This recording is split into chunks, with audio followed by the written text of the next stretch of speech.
Alhamdulillah, innal hamda lillah, nahmaduhu wa nasta'inuhu wa nastaghfiruh wa na'udzu billahi min syururi anfusina wa min sayyiati a'malina. Man yahdihillahu fala mudilla lahu wa man yudlil fala tajida lahu waliyyan mursyida. Asyhadu an la ilaha illallah wahdahu la syarika lah wa asyhadu anna Muhammadan abduhu wa rasuluh la nabiyya ba'dah. Alhamdulillah, adik-adik, para santri, para santriwan, pada kesempatan pagi hari ini alhamdulillah Allah telah membangunkan kita pada subuh hari dan kita dapat melaksanakan semua kewajiban dari Allah. Ini merupakan sebuah kasih sayang Allah kepada kita. Sayangnya Allah kepada kita, kita terbangun pada subuh hari ini. Coba kalau Allah tidak membangunkan, pada kesempatan subuh ini kita sudah di mana sekarang? Sudah apa? Sudah di kuburan. Karena tidak bangun. Betul nggak? Nah, ini kasih sayang Allah. Allah bangunkan mereka. Alhamdulillah ahyana ba'dama amatana wa ilaihi. Allah bangunkan. Karena orang yang terbangun dari tidur sebetulnya adalah Allah mengembalikan dia dari kematiannya. Coba doanya, doa yang mau tidur di mana? Bismika Allahumma ahya wa bismika amut. Artinya apa? Ya Allah, bismika dengan atas namamu, ya.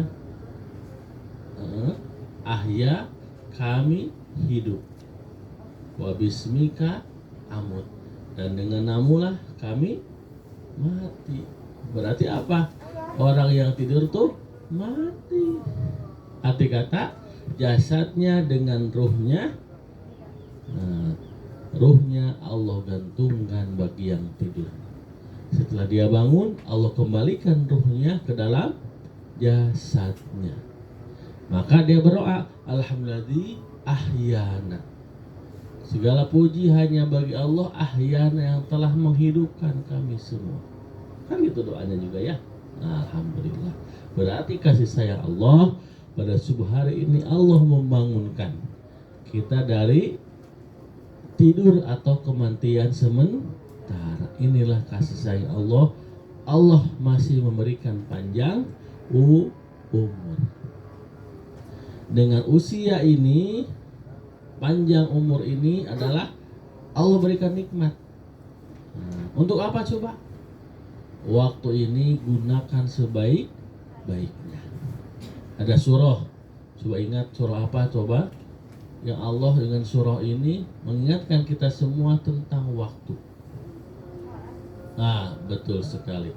Dengan surah Al-Asr. A'udzubillahi minasyaitonirrajim.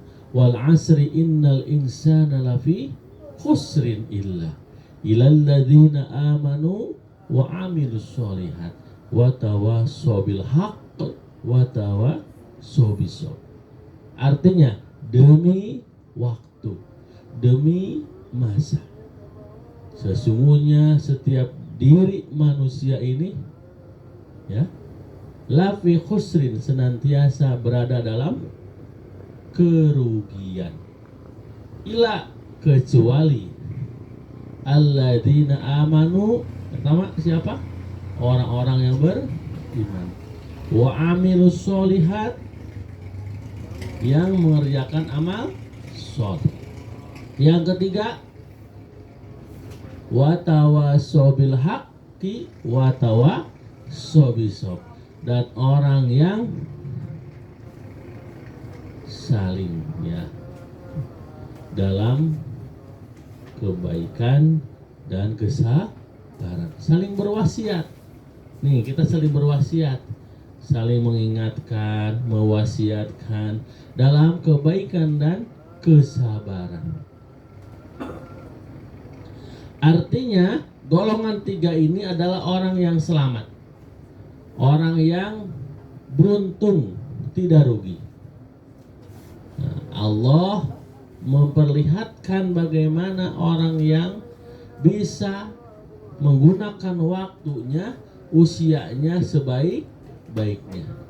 Coba lihat adik-adik sekalian, para santri, satriwan, rumah Al-Quran. Yang pertama kata Allah, wal asri, demi waktu. Nah, kalau orang Islam melihat waktu ini, sisinya apa? Sisi nilai, yang di dalamnya ada nilai ibadah. Nilai ibadah. Maka wal asri, demi waktu, demi masa. Allah menyatakan dengan asr ini, waktu. Ya. Para ulama menyebutkan dengan waktu asr, artinya waktu yang akhir-akhir. Sangat arti, sangat bermakna, karena waktu asar ini waktu yang sebentar. Coba kalau waktu asar, orang kalau lagi main, ya, di jalan ataupun di pekarangan ataupun di taman, apalagi di mana lagi, tempat-tempat hiburan dan sebagainya, biasanya waktunya rame waktu asar menjelang mau maghrib gitu kan, orang pada olahraga, pada main gitu kan, itu menjelang hanya sebentar saja, dari asar itu setengah 4 sampai jam 6 mau maghrib, itu waktu hanya sebentar secara maknawi. Atau para ulama menyebutkan waktu asar adalah seperti waktunya seseorang ini di akhir. Arti kata sangat sebentar sekali, sangat sebentar waktu asar ini, di mana seseorang ini dengan waktu yang Allah berikan kepada kita ini hanya sebentar saja. Di mana? Di dunia. Betul nggak? Kita oleh Allah sebagai manusia diberikan usia yang sangat sempit. Hidup di dunia ini hanya sementara saja. Sedangkan ada kehidupan yang sangat panjang. Kholidina fiha abada. Di mana coba itu? Nanti di akhirat. Di dunia ini manusia Allah berikan usia rata-rata 60 tahun, 70 tahun, 80 tahun, 90 tahun meninggal dunia. Wafat, dipanggil oleh Allah. Ataupun kadang-kadang tidak usia sampai usia 90 tahun, yang masih muda juga meninggal. Ada yang masih bayi, Allah panggil. Yang masih anak-anak, Allah panggil. Yang masih usia remaja, Allah panggil. Kenapa? Ini waktu yang sangat sebentar. Yang di dunia ini tidak lama, bila mana dibandingkan dengan kehidupan di akhirat. Maka bagi seorang muslim, bagaimana menyikapi waktu ini? Al-waqt al-ibadah. Waktu bagi seorang muslim ada nilainya, punya nilai ibadah. Kita menganggap ibadah ini bukan hanya mahdoh saja, urusan sholat saja, membaca Quran saja, berpuasa saja, tapi semua aktivitas, semua pekerjaan, semua amaliyah yang kita lakukan dalam hidup di dunia ini selama sehari semalam 24 jam harus punya nilai ibadah.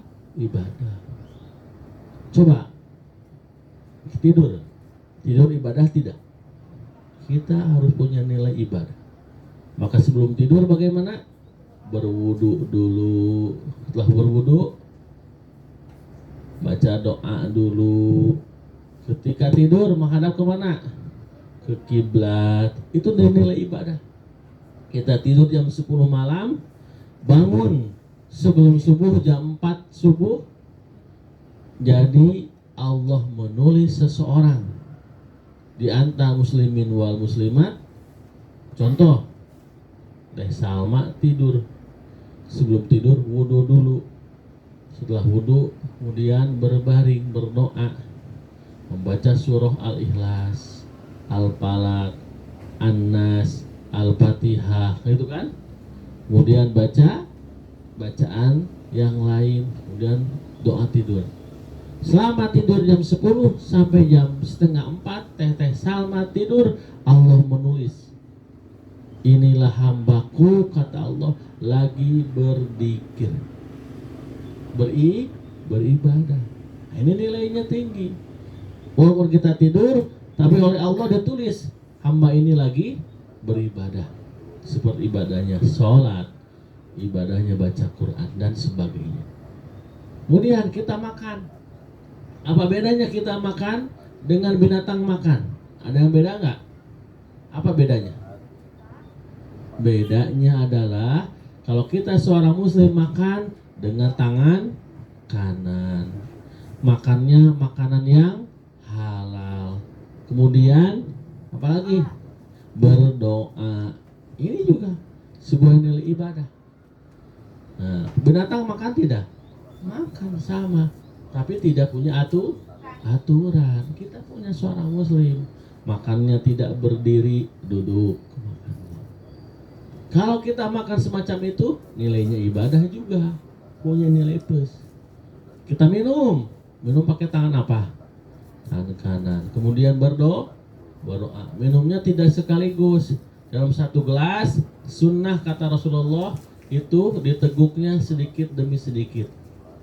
Teguk, bismillahirrahmanirrahim, minum, teguk setengahnya atau sepertiganya dari gelas, minum lagi, kemudian berhenti lagi, minum lagi. Jadi satu gelas 3 kali tegukan. Jangan langsung kalau minum seperti minum onta. Tahu onta minumnya gimana? Kalau minum, wah, 1 ember habis.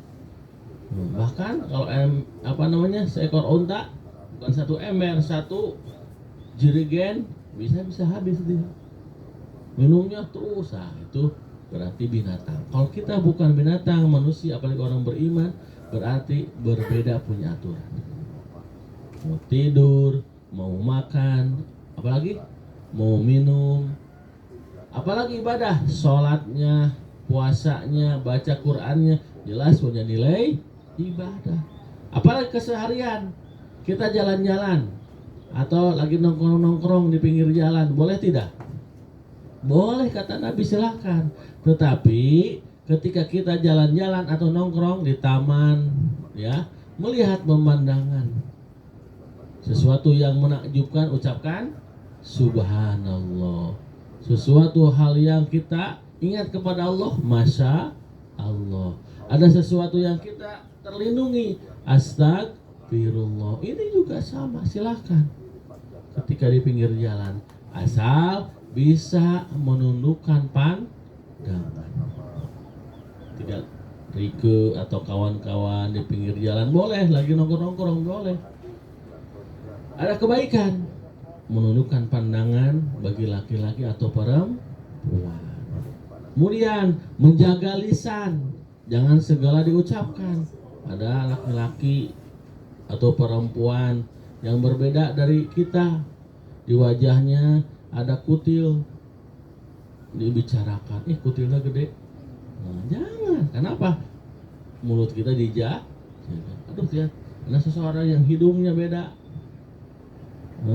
Gitu kan, itu irung kutil kecil gitu kan, jangan dikomen.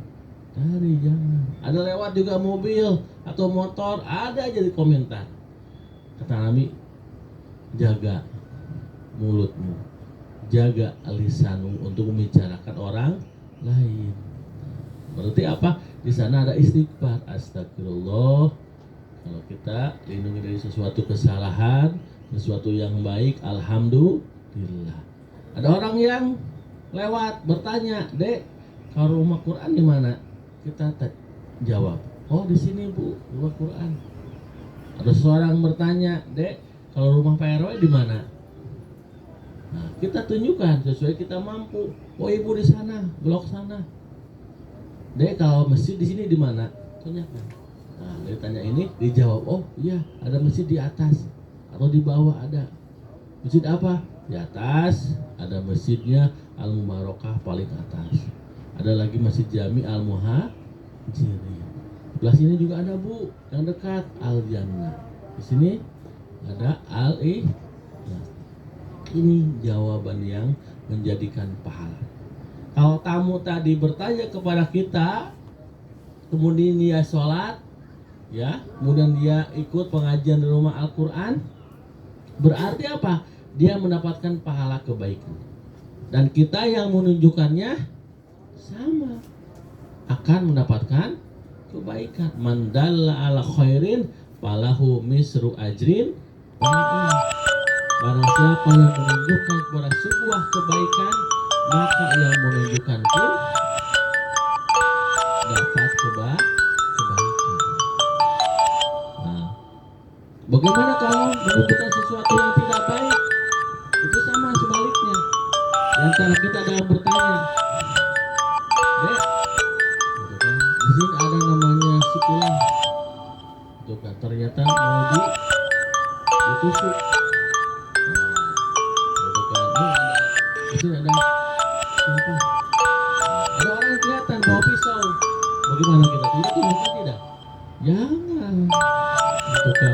Dulu Pak itu ada Pak Ujang di sana.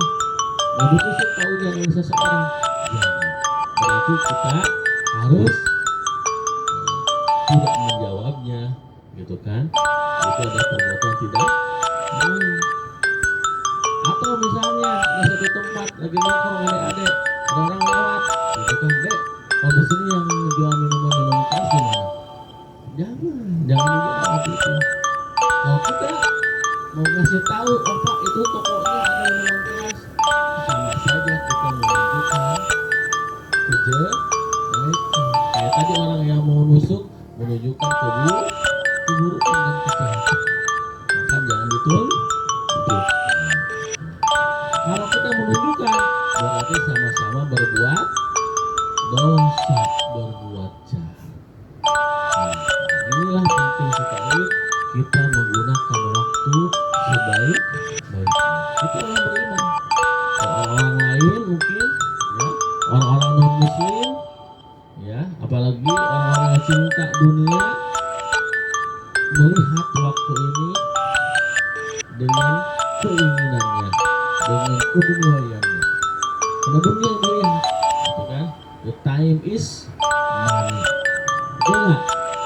Orang yang melihat dunia ini, waktu adalah uang. Jadi kalau segala sesuatu harus jadi uang. Kalau nungguin harus bayar, gitu kan? Kemudian apa-apa harus duit bayar. Nah, menggunakan waktu bagaimana caranya? Dia mengumpulkan harta sebanyak-banyaknya. Apa tujuannya, duit? Ini adalah bagi kita tidak demikian. Memang urusan dunia kita perlu, tapi menjadi sebuah kita tidak menjadi targetkan untuk mencari dunia saja. Ya. Orang Arab menyebutkan dan waktu ini al-waktu kasayf. Waktu adalah pedang. Bagaimana kita bisa menggunakan waktu, maka kita bisa betul-betul menggunakan pedang ini sebaik-baiknya. Bila mana kita tidak menggunakan waktu, apa yang terjadi? Pedang akan memotong kita. Jadi perlunya kita menggunakan waktu yang sebaik-baiknya. Para ikhwan, para akhwat, para santri menggunakan waktu sebagai apa? Sebagai tempat. Waktu ini sebagai pembelajaran. Menggunakan waktu membaca Al-Quran,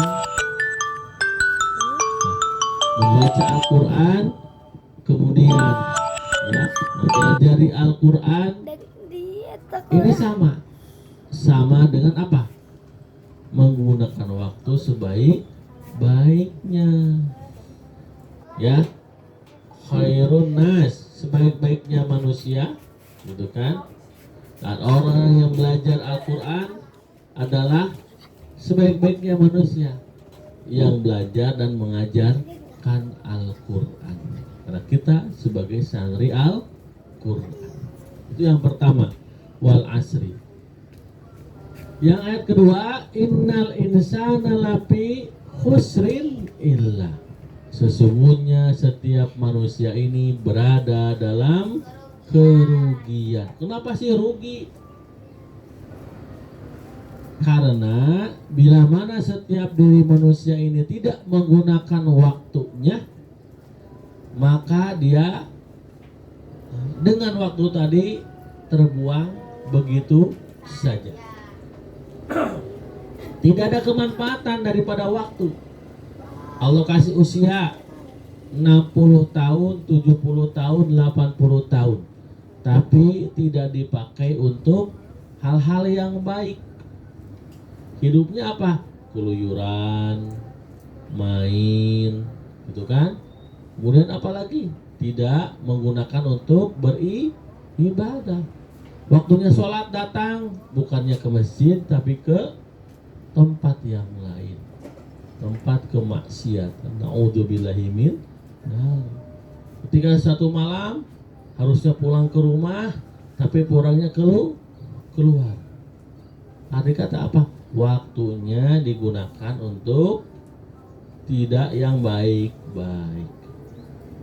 Ya betul nggak? Lafi khusrin berarti dia dalam kerugian. Nah, maka bila mana diri manusia ini menggunakan dirinya tanpa melihat kepada waktu yang Allah sediakan, berarti berada dalam kerugian. Harusnya dia melaksanakan perintah Allah dengan sholatnya, dengan bersilaturahmi, dengan apa lagi? Mencari nafkah. Seharusnya begitu. Tetapi kewajibannya tidak dipedulikan, tidak diindahkan. Berarti lafi husrin, termasuk dalam kerugian. Kita terugi tidak? Kalau kita tidak, alhamdulillah. Adik-adik sekalian, para santri sudah bangun sejak subuh. Bahkan sudah jam 4 sudah bangun. Alhamdulillah, ini waktu yang baik. Kita belajar sampai pagi, kemudian kita pulang ke rumah, membantu orang tua, bersih-bersih, ada yang ngepel, ada yang nyuci, itu kan? Ada yang mengerjakan tugas. Ini kebaikan dan tidak menjadi sebuah kerugian. Kenapa? Waktunya digunakan sebaik